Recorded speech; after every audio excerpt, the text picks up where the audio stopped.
नमस्कार साथियों, चैनल में पुनः आप सभी का स्वागत है। देखते हैं नए टॉपिक के साथ पुनः उपस्थित हूँ। मौर्यकालीन प्रांत, ठीक है ना। मौर्यकालीन प्रांत और उसकी राजधानी से आपके कंपटीशन परीक्षा में एक प्रश्न पूछता है। तो प्रांत जो रहे हैं और उनकी राजधानी जो रही है इस प्रकार रही है, जैसे रहा है उत्तरापथ। तो उत्तरापथ की राजधानी तक्षशिला, बहुत इंपॉर्टेंट है और कई बार आपके कंपटीशन परीक्षा में ये प्रश्न पूछ चुका है कि उत्तरापथ की राजधानी कहाँ थी, तक्षशिला, ठीक है ना। चलिए दूसरा, अवंती राष्ट्र। तो अवंती राष्ट्र की राजधानी उज्जैनी, ये भी इम्पॉर्टेंट है, बहुत इंपॉर्टेंट है। तो अवंती राष्ट्र की उज्जैनी। तीसरा है कलिंग।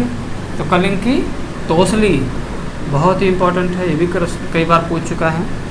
अगला है दक्षिणापथ की राजधानी, तो सुवर्णगिरी, है ना।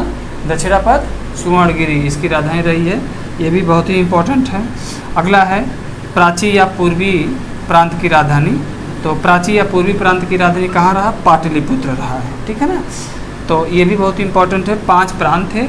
अब पांचों प्रांत से एक प्रश्न कभी कभी आ जाता है या कभी कभी मैच कराने के लिए दे देता है, इधर प्रांत दे देता है, इधर राजधानी दे देता है और आपको मैच करना रहता है, ठीक है ना। तो एक प्रश्न भी दे देता है और मैच करने के लिए भी प्रश्न आ सकता है। तो मुझे विश्वास है कि ये आप इसको अच्छी तरह से याद कर लेंगे। उत्तरापथ, तक्षशिला, अवंती राष्ट्र, उज्जैनी, कलिंग, तोसली, दक्षिणापथ, सुवर्णगिरी और प्राची, पाटलिपुत्र, यह प्रांत रहे, ये राजधानी रही मौर्यकालीन, ठीक है ना। अब चलिए मौर्य वंश के शासन जो शासक रहे हैं, मौर्यवंशी शासक रहे हैं, देख लेते हैं कि इसके बाद कौन आया है। तो चंद्रगुप्त मौर्य, जैसा कि कार्यकाल इनका 323 से लेकर के 298 ईसा पूर्व रहा है। तो 323 से लेकर के 298 ईसा पूर्व ये चंद्रगुप्त का शासनकाल रहा है। बिंदुसार का शासनकाल जो रहा है 298 से लेकर 272 ईसा पूर्व, ठीक है ना। चलिए अशोक का जो शासनकाल है 273 से लेकर 232 ईसा पूर्व। तो अशोक, सम्राट अशोक के बाद कौन आते हैं, दशरथ आते हैं।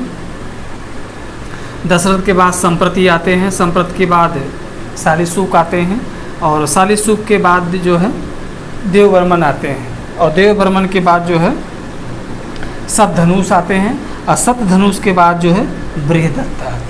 तो बृहदत्त जो है यह मौर्य वंश के अंतिम शासक है, बहुत ही इम्पोर्टेंट है, आपके वनडे परीक्षा में कई बार पूछ चुका है कि मौर्य वंश के अंतिम शासक कौन थे। तो बृहदत्त जो है मौर्य वंश के अंतिम शासक थे, ठीक है ना। बाकी पूछता ही है, चंद्रगुप्त हैं, उसके बाद बिंदुसार हैं, उसके बाद अशोक, ठीक है ना। इसमें भी आप कंफ्यूजन कर देते हैं, बिंदुसार के जगह बिंबिसार नाम ले लेते हैं तो क्वेश्चन गलत हो जाता है। तो वह यह बिंदुसार है, बिंबसार नहीं है, ठीक है ना। और जो बिंबसार वो हर्यक वंश का शासक था, ठीक। ये तो कन्फ्यूजन आपका दूर होना चाहिए। तो यह बिंदुसार है जो मौर्य वंश का शासक है, ठीक है ना। तो मुझे विश्वास है कि वीडियो आपको ज़रूर अच्छी लगी होगी, तो चैनल को जरूर सब्सक्राइब करिएगा। बहुत बहुत धन्यवाद, बहुत बहुत शुभकामनाएं।